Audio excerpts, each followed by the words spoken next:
Hi, everybody. I hope you are all well. It's been a week since I last published a video. Busy week as usual, but a lot done and everything. And I cannot believe I realised that a few days ago that I only have 6 more weeks of working before I'm off for Christmas, for the Christmas New Year break, because I've got the week of Christmas completely off. That's mental to me. So we're at that point where we're counting down, and it does make me think about my book challenge for this year, because I have got the 2 that I've already announced that I'm reading next, plus the 3 I think I've got left on my bookshelf. So out of the books I was going to read this year. So I've got 6 weeks to get through 5 books. So fingers crossed everything is going to go smoothly and I'll be able to do one a week. Possibly one will have to spread over 2 weeks. I don't know. We'll just have to see. But it does feel like, oh gosh, time is really ticking now. So I'm going to have to get through those 5 books. So I've been reading a lot this week. It's been quite an interesting read this week with my pattern of reading, where I had a few days off and then I really started properly reading, and I read a lot yesterday to finish off this book that I've been reading. And it's been good, but I'm feeling like, oh gosh, 6 weeks, 5 books, let's see how we do. So yeah, the pressure is on a bit. But enough about that. I need to talk about the book I've been reading this week, which is The Immortal Life of Henrietta Lacks by Rebecca Skoot. So I got this because I remember when this came out, there was a massive buzz around it.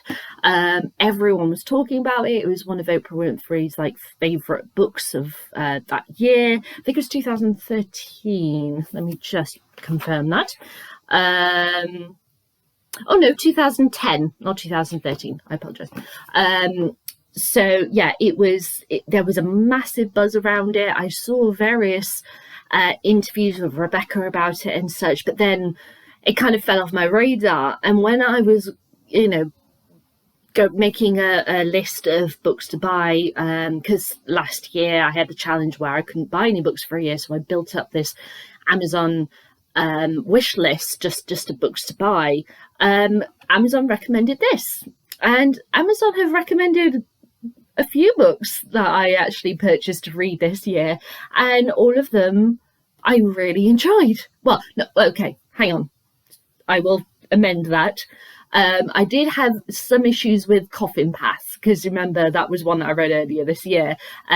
So I didn't love it, but I enjoyed it. So okay, let's tweak that. Let's say of the ones that Amazon have recommended, I've either liked or loved. I haven't had some major, oh good God, why on earth did you recommend that to me? So they had recommended me this, and I thought, you know what, I'm going to give it a go.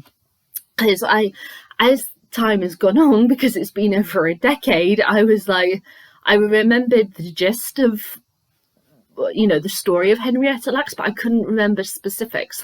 For some reason, I thought, and I even said it last week in my previous review at the end, where I show which book I'm reading next.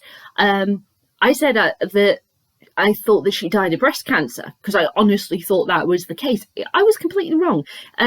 It was cervical cancer that she died of at the age of 30 in 1951. Very sadly, she left behind 5 children and her husband and such. And I just knew very little about her. So I kind of went into this kind of blind. And what I discovered from this book was this fascinating story of not only us discovering Henrietta's life and how Rebecca told her life was really, really interesting, and very respectful to Henrietta and her family. It was also a story about Henrietta's eldest daughter, Dorothy, and trying to find herself as well as finding her mother, because when her mother died, she was very young. She was about 5 years old. So she remembered her, but she didn't really remember her. So she said when she met Rebecca, because Rebecca went, look, I'm writing this book about your mum. I would really like it if I could interview you or one of your siblings or the family. We can talk about her. And she was quizzing Rebecca, going, what was her favourite colour? What was it that? And Rebecca couldn't answer those questions because she had no evidence to say what those answers were. So it was a real journey especially for Henrietta's eldest daughter, to find who her mother was, but also to find who she was. There has been this massive hole left in her life that no one was able to fill. And then Rebecca came along and said, look, I want to write about your mum. If you let me in, and so I can find various information, I can give you as much information as I possibly can. And they went on this amazing journey together to find out the truth about Henrietta. And that is what is covered in this book. So as I said, I went into this completely blind. I'm not into science. I don't understand complex science stuff. If it's written in like plain English for me to understand, then I can get it. But it's just someone wrote like a load of equations on a board, or put up on a screen on a computer, I'd be completely and utterly lost in a split second. So I really appreciate that Rebecca wrote this in a way that just put everything as much as possible in plain English. She explains about cells, how they produce, how they reproduce, how we are made up of cells, and how Henrietta's cells were so important. If you don't know, Henrietta, as I said, she died of cervical cancer when she was 30 years old, and one of her operations that she had to remove tumours, she signed a document to say, I'm happy for you to do the operation, which, standard hospitals had to do, or still have to do, give consent and everything. But when that operation took place, cells were taken from her body, from her tumours and such, and analysed, and she never consented to that. And what they found was that various labs throughout the whole world had tried to grow cells outside of a human body, and they all died. After a certain period of time, they all died. But for some reason, Henrietta's cells didn't die. They continued to reproduce. And they were like, wow, okay, this is interesting. So, and because they kept on reproducing and such and growing, they were able to take her cells and use them to create things such as treatment for cancer, polio, and they were also used for treating HIV and AIDS in the 1980s. They're still growing to this day in labs. They are still being used for various scientific research and development of cures for various illnesses all around the world. But she never consented to it. Now, there was also a situation where her husband Day got kind of pressured to sign a document to say that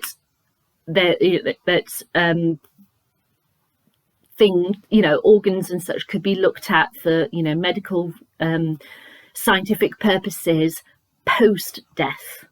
Because, they very much said that this is for your children. Don't you want your children to know that they are safe from various cancers and all that lot?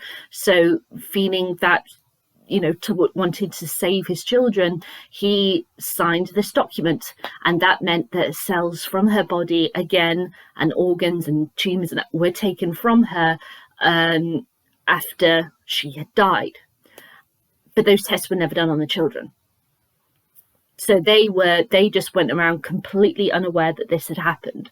It was only 20 plus years after Henrietta had died that a complete coincidence at a dinner party meant that one of her children met a scientist who went, I know who Henrietta Lacks is. We have her cells all in our labs.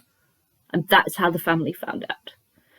And it wasn't until Rebecca was writing this book and more things got revealed that the family truly knew the extent of what happened. So if it wasn't for Rebecca writing this book, they still would have been completely in the dark about some things about Henrietta's cells and what they had been used for.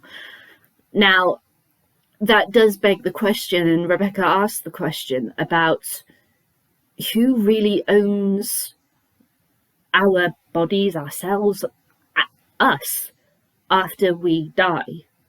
What rights do we have? And it was an astonishing journey. So I really appreciate that Rebecca wrote this, all the science stuff in very plain English, and because it's her journey, so we follow her first thinking the idea of writing this book and doing research, phoning the family, meeting family and such. We see these conversations that she had with various family members, and she can write those because she taped them. She has the audio evidence that these conversations took place, and she can dictate them in her book. So she has that, which is so great because it allows you to properly, in a way, meet the family. She's not writing them as a third person perspective, as it were. You know, she's writing the utter truth of how they reacted, how they felt, how they viewed this situation and viewing the world in general, which is really beautiful for her to do. She really emphasized the human element of this story.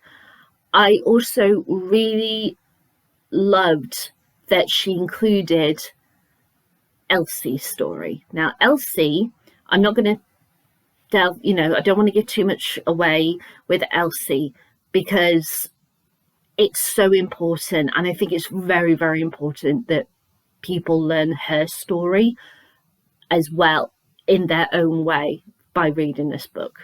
So Elsie was Henrietta's actual eldest child. Dorothy was the second eldest, but Elsie was the eldest. And Elsie had struggles when she was young. And the rest of the family, as they grew up, were told, oh, she went away and she's gone. That she's just gone. And the family learning what happened to Elsie absolutely broke my heart. It broke my heart. That was so beautifully written and so brutally honest. It really slaps you across the face. It just, my heart breaks for that little girl. Absolutely breaks. And I think because the story, as I said, Henrietta Lacks is our main character. But for me, I think Elsie is just as strong a character as, a feature in this story. I'm going to mention at the end about film version, and which I haven't been able to see, but I'll talk about that at the end of this review. I hope to God she's featured in it. It would be very easy to either cut her out the story or reduce her to like a monologue in a film adaptation, because as I said, the focus is on Henrietta. And that I think is wrong. I think stories like Elsie's need to be told. We need to remember her and other people who went through what she went through. And I'm not going to lie, there are things that with her other children, with other family members, which are discussed in depth in this book to do with abuse and such. It is important, just as that is important to their story and and the telling of this book. It is important that we remember Elsie's story. The only kind of, in a way, difference you could say is that for the one side where abuse has happened, family members have survived. In Elsie's side, she didn't survive, and it is so tragic, but that doesn't mean we should forget her. And now when I think about Henrietta Lacks, I think of that little girl, and she's just, the picture of her is so beautiful in this book. Oh God, I'm getting emotional. She's a beautiful little girl, and it breaks my heart. It really does, what they did to her. It's so sad. Sorry, I didn't mean to get emotional then. Yeah. And I love the fact that this book is about strength through struggle. I love the fact that it shows that no matter how old you get, you're still going to learn new things. You're going to see the world in different perspectives. But I love the fact that Rebecca also asked the question about, as I said, who really, after we die, who owns our bodies? Who looks after it? There are lines between right and wrong, and lines were crossed in this case. And it is so sad, but I do love that because of what was found, things have happened. Family members are now completely involved, including being on boards, scientific boards in various labs and scientific institutions, deciding what Henrietta's cells will be used for in the future. And what a family member said very poignantly, how isn't it amazing that a woman who did so much for us, who never saw herself as doing anything, outlandishly amazing, like famous in the world, has become famous and saved so many lives, and she's still saving lives, and she's been up in space and she's still saving lives after her death. I think that's wonderful to think of. And yeah, it was an emotional journey, and I truly loved this book. I was going to do a reading, but I'm not going to now because I'm feeling emotional after talking about Elsie, and I know that I'm just going to cry during the reading, so I'm not going to do that. But yeah, I think it's an important story. It's so important, a story, and I have so much respect to Rebecca, to the family, to everyone involved in bringing this book to life. Absolutely wonderful. It's so well written. Chapters do flip back and forth between time, but if you have a look at the top of each chapter, you'll see there's a timeline, and it tells you exactly which point in time each chapter is covering. So even though it does flip back and forth, it does say very clearly where you are. And the flipping back and forth totally makes sense, because with Rebecca going forward and finding in bits of information that she gets from the family, she is then researching that. So she has to go back in documents to find that information. So you are following Rebecca's process in writing this book and doing her research. It was so respectful. It was so beautiful. And I really thoroughly enjoyed this book. And yeah, I learned a lot from this book. I'm not just talking from, science related stuff, like I mentioned. Like I'm not a science person, so it kind of has to be written in plain English for me to understand. But I learned a lot about cancer treatments and other treatments. I'm going to put it that way because I don't want to say specifics. I learned a lot about the strength of this family, and it's very thought-provoking, very, very thought-provoking book. Definitely. I'm still kind of processing it. I finished it last night and I'm still thinking about it. I'm still processing. And as you can tell, because I got a bit emotional, it's still making an impact. I totally understand why this book got so much praise it did. And it's completely harrowing. It's completely eye-opening. It's so important. It's so fascinating. It's so sad. It's so uplifting. It's astonishing. And I don't know what else to say. I honestly don't know what else to say. Yeah, it was a lot, but it was a lot of importance. So I'm glad that I've read it. So it's time to ask my questions, as I said. Oh no, wait, hang on. I was going to talk about the film. Sorry, I nearly chopped that out.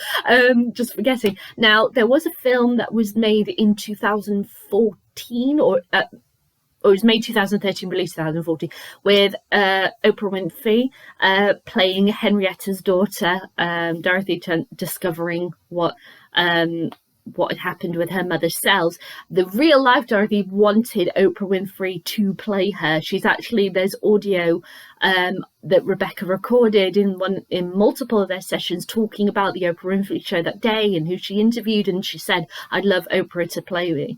Sadly, she passed away right before the book got published, so she never got to see the impact of this book. She never got to know how people reacted. She never knew about the film. But Oprah loved this book so much, and she plays her in the film.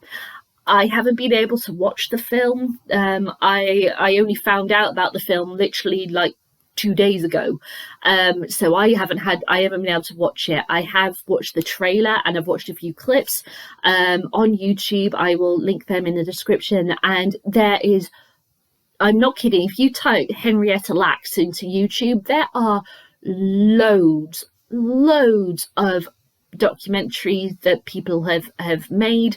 There are various interviews with Oprah, with Rebecca.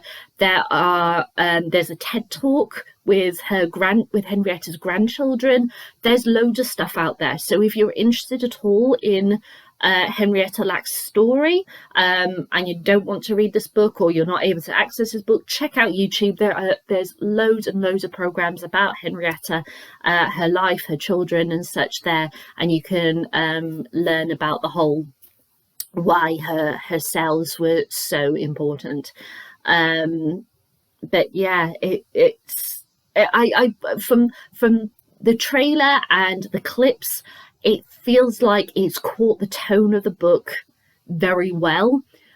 As to if it covers everything in the book, I can't comment because I haven't seen it, but I really hope that they kept Elsie's story in it, because it is important.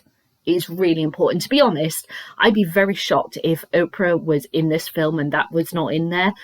Not to say because I expect sadness or anything as such related with Oprah Winfrey looking back, and so that's not the case. It's just that I know from various things that she's been involved with that she's not afraid to look at dark stuff. She was involved with adapting, it was Push, wasn't it? I can't remember, the film was called something else, but yeah, that is a very, very dark story, but it's necessary to look at the dark in order to see the light. And I have a feeling that